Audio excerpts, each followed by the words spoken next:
Bugün men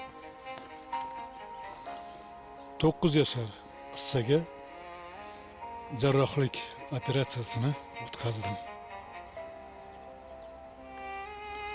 Bizda unga kerakli bo'lgan guruhdagi qon qolmagan edi.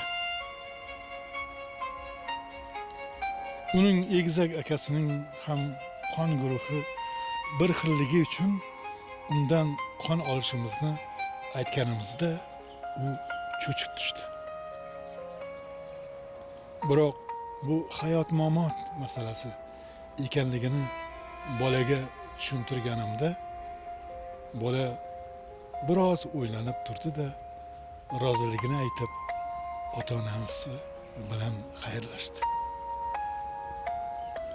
Qonini olganimizdan so'ng u endi men qachon o'laman deb so'radi. Uni tushunmagan ekanman.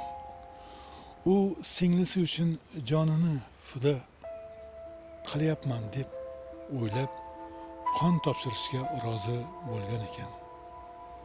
Xayriyat. Endi ikkalasi ham yaxshi. Aziz tinglovchilarim, yana Chimgandan sizlarga alangali salom.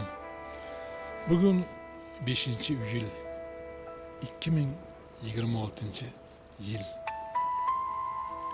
Barchangizga omad, baraka, omonlik tilab, shamonlarda qolgan hislarim kanali